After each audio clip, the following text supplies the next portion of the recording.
Bharatiya Janata party के विधायक नंदकिशोर गुर्जर जिस वक्त हमारे साथ हैं। नंदकिशोर जी, कल सदन में समाजवादी पार्टी के विधायक द्वारा एक मुद्दा उठाया गया कि रमज़ान का महीना चल रहा है और इस रमज़ान के महीने में लाउड स्पीकर्स की जो अनुमति है वो दी जाए। हालांकि सुप्रीम कोर्ट का हवाला देते हुए जो चीज़ें वो नहीं मानी गई, पर ये प्रकरण विधानसभा में उठना और इसको कैसे देखने के? देखिए, सदन के अंदर जिस तरह की बातें माने सुप्रीम कोर्ट के आदेश के बावजूद उठाया जाना, ये गंभीरता को उनकी को दर्शाता है। माने सुप्रीम कोर्ट को मानेंगे नहीं। लाउड स्पीकर तेज हो, क्या मोहम्मद साहब स्पीकर पर रहते थे कहीं? उस टाइम थे क्या? अगर ये इस्लाम को मानते हैं फिर कहते हैं कि ये भी हराम है, वो भी है, संगीत भी हराम है, गाना भी हराम है, फिल्मों में काम करना हराम है, और उसकी लाउड स्पीकर की मांग कर रहे हैं तो इस्लाम के खिलाफ है। तो ऐसे जो लोग आवाज़ उठा रहे हैं वो तुष्टीकरण की राजनीति से प्रेरित हैं। स्टूडेंट पढ़ रहे हैं और वो इस तरह की बातें कर रहे हैं कि तेज़ और लाउड स्पीकर और तेज़ बजें, तो इस पर माननीय योगी जी की सरकार है, किसी की हैसियत नहीं है कि वो कानून तोड़ने का काम करेगा। अगर कानून तोड़ने का काम करेगा तो कार्रवाई होगी। वैसे ही स्पीकर मुझे लगता नहीं पूजा करने के लिए बजाने की ज़रूरत है। इसी तरह एक मुद्दा है, सीएम योगी आदित्यनाथ जापान और सिंगापुर के दौरे पर जा रहे हैं। हालांकि इसको लेकर के अखिलेश यादव ने तंज कसा। उन्होंने कहा कि जब जापान जा रहे हैं तो क्योटो भी चले जाइएगा और देखिएगा कि वहाँ की क्या स्थिति है। अब देखिए, माननीय अखिलेश जी तो बिल्कुल राहुल गांधी जैसी बात करने लगे आजकल। उनको लोग ये मानते थे पढ़े लिखे नेता हैं, लेकिन जिस तरह की बातें कर रहे हैं, क्योटो जाएंगे या कहाँ जाएंगे, ये तो पॉलिसी गवर्नमेंट की है जो भी है। अखिलेश जी को ऐसा लग रहा है तो वो भी अगर रिक्वेस्ट कर लेते माननीय मुख्यमंत्री जी से तो शायद उनको ले जाते, तो अगर उनको कहीं जाना था चले जाते। लेकिन माननीय योगी जी वेल क्वालिफाइड हैं, उनसे ज़्यादा एजुकेशन है, केवल इंजीनियरिंग की बात नहीं है, और उनको मालूम है कि किस विजन के साथ क्या काम करना है। वहाँ कोई पिकनिक करने के लिए नहीं जा रहे हैं, घूमने नहीं जा रहे हैं।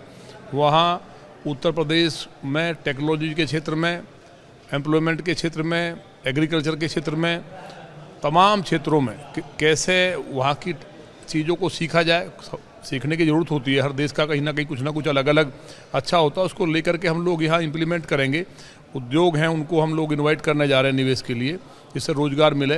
वो अखिलेश जी को सूझ रहा है टूर, क्योंकि उन्होंने तो जो है सारे जो फिल्म इंडस्ट्री के लोग होते थे और सेफई में क्या होता था महोत्सव के नाम पे, और बग्गियों में घूमते थे। तो ये जो काम किए हैं, मुझे लगता है कि अखिलेश जी को इस तरह की बात नहीं करनी चाहिए।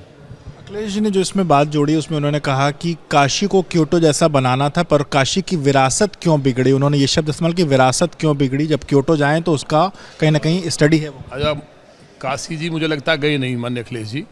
उनको वहाँ एक बार जाना चाहिए और देखना चाहिए कि जो काशी उनके ज़माने में था, बकरे मांस की दुकानें लटकी रहती थी, गलियों से निकलना मुश्किल था, जिहादी वहाँ बदतमीजी करते थे बहन बेटियों के साथ, आज भव्य और दिव्य काशी है। वहाँ से कॉरिडोर से लेकर के जब भगवान के दर्शन करेंगे तो उनकी आंखें खुल जाएंगी कि जापान और क्योटो से नहीं, उनसे कहीं खूबसूरत काशी बना है। चौड़ी चौड़ी सड़कें हुई हैं और जितने भी मंदिर है सबका जीर्णोद्धार हो रहा है। तो उनको कम से कम काशी, भाई राम से तो उनको बैर है, राम को बोलते कि राम हो ही नहीं, राम मंदिर क्यों बनाना, वहाँ शौचालय बना दो, इस तरह की भाषा बोलते हैं। लेकिन भगवान महादेव से तो दुनिया डरती है, तो वहाँ जाएँ और देखें और उन्हें लगेगा कि जापान से भी अच्छा है। उन्होंने एक बात और जोड़ी कि चला चली कि बेला में ये आखिरी में जापान जा कर के क्या सीखेंगे, इस तरीके की बात। तो पिछली बार आपने देखा ही था, पिछली बार भी उन्होंने इसी तरह से कोशिश की थी कि भाई हम आने जा रहे हैं। हालात क्या हुए? इस बार जितना विकास हुआ है उत्तर प्रदेश में और जो बजट आया है, इस बजट में एक ऐतिहासिक बजट है, कई देश के बजट से बड़ा बजट है। बिजली, सड़क, पानी, शिक्षा, चिकित्सा के साथ साथ यूथ के लिए, कृषि के लिए, व्यापार के लिए, हर एक के लिए। और ये विपक्ष भी मानता है, तो विपक्ष के कई विधायक बोले हैं इस बात को लेकर के। तो जो ये सब बातें हैं, मुझे लगता नहीं कि अखिलेश जी जो बात कर रहे हैं वो बिल्कुल गलत है। भारतीय जनता पार्टी प्रचंड बहुमत के साथ वापसी कर रही है। जातिवादी राजनीति का सुपड़ा साफ हो जाएगा। उनको लगता है कि जातिवाद में लोगों को बांट करके ब्राह्मणों का कहीं अपमान कर रहे हैं, कहीं कुछ कर रहे हैं। तो ये जो लोगों ने देखा उत्तर प्रदेश ने कि पहली ऐसी सरकार थी दुनिया की जो आतंकवादियों को रिहा करने का पहली कैबिनेट में प्रस्ताव लाई हो, कि विकास के लिए नहीं, इंडस्ट्री के लिए नहीं, रोजगार के लिए नहीं, कि आतंकवादियों को रिहा किया जाए। मैंने ले आने को रोक लगानी पड़ी। बेटियां स्कूल कॉलेज जा नहीं सकती थी, त्राही त्राही थी। मेरे यहाँ आप लौनी चले जाओ, आज भी इनके सैकड़ों करोड़ का पीडब्ल्यूडी के घोटाले के खंबे खड्डे दिखाई देंगे। तो इन्होंने प्रदेश को बर्बाद कर दिया था। आज पूरा उत्तर प्रदेश आगे बढ़ रहा है। तो उस तरह की बातें मुझे लगता नहीं करनी चाहिए। उन्हें जो सही बात है उनको उठाना चाहिए। माननीय योगी जी की लीडरशिप में इस बार 325 थी, इस बार 350 पार आएंगी। सीटें बचानी मुश्किल हो जाएंगी। सवाल है, ब्राह्मण राजनीति एक बार फिर से शुरू हो चुकी है। हालांकि पिछले 3-4 महीने में सबने देखा किस तरीके से ब्राह्मण विधायकों की बैठक हुई। फिर जो शंकराचार्य का प्रकरण हुआ उसको भी सपा ने ब्राह्मणों के साथ अपमान जैसा मुद्दा जोड़ करके दिखाया। अब आज सदन में समाजवादी पार्टी के विधायक ने परशुराम जयंती पर छुट्टी की मांग की है और उनका कहना है कि जब उनकी सरकार थी तब परशुराम जयंती पर छुट्टी होती थी और वो इस सरकार में भी मांग करते हैं, क्योंकि तमाम लोग जो परशुराम को मानते हैं वो उस दिन पूजा पाठ करने के लिए उनको अपनी दुकानें तक बंद करनी पड़ती है, अपने जो मेन काम है उससे अलग हटना पड़ता है। आप कैसे देखते हैं इसमें? अच्छा ये बताइए, समाजवादी पार्टी की सरकार में कब छुट्टी थी परशुराम जयंती की? वो असत्य बोल रहे हैं, सदन में झूठ नहीं बोलना चाहिए। अगर छुट्टी थी तो उसको किसने हटा दिया? ये बिना वजह की बात है, कोई छुट्टी नहीं थी। और अगर उनके समय पे छुट्टी थी और भारतीय जनता पार्टी जब सरकार बनी तब गलत कह रहे हैं, कोई छुट्टी नहीं थी, बिना वजह की बातें कर रहे हैं। कोई ऑन रिकॉर्ड हो तो बताएं। और भारतीय जनता पार्टी तो महर्षि वाल्मीकि से लेकर तमाम जितने महापुरुष से छुट्टी दी है। भगवान परशुराम जी की जो जयंती है उस पर छुट्टी हो, उस बात के हम भी पक्षधर हैं। भारतीय जनता पार्टी तो माने योगी जी खुद ब्राह्मण है, तो एक संत जो है वो ब्राह्मण होता है वर्ण के अनुसार। उन्होंने वर्ण को चुन लिया, ब्राह्मण को। पहले वो क्षत्रिय घर में जन्म लिया, तो वो ब्राह्मणों का सम्मान नहीं करेंगे। बटुकों का अब मान लिया पाठक जी ने सम्मान किया, तो हमेशा हर साल वो करते हैं। तो समाजवादी पार्टी ने तो बटुकों को और साधुओं को छलनी करवा दिया था, सरयू में डाल दिया था मरवा के। कांग्रेस ने पार्लियामेंट के सामने साधुओं को और गायों को छलनी करवा के मरवा दिया था। तो ये उस बात को भूल गए हैं कि जो अराजकता थी ब्राह्मणों को, आज भी वो किस तरह से प्रेस में तुम पंडित हो, भाजपा के हो, इस तरह के कमेंट करते हैं। तो ये गंभीर राजनीति मुझे समझता हूँ ऐसी नहीं होती है।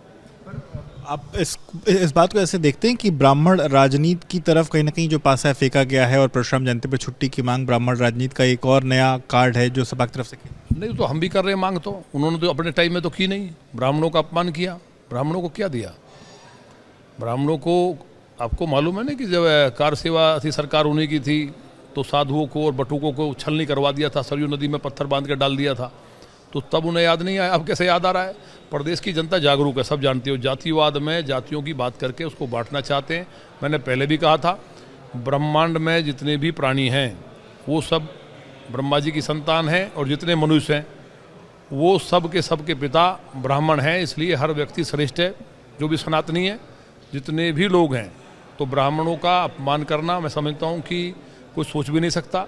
जो लोग अब जेएनयू में आपने देखा होगा, लोग नारे लगा रहे थे ब्राह्मणवाद की कब्र खुदेगी, अपने पिता को गाली दे रहे हैं।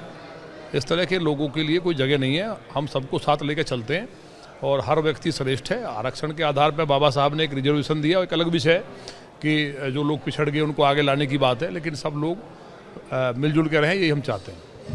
बात करने के लिए तो आप नंदकिशोर गुर्जर जी को सुन रहे थे, जिन्होंने एबीपी न्यूज़ से अपनी बात रखी है। कैमरा प्रेम सिंह के साथ विवेक, एबीपी न्यूज़, लखनऊ।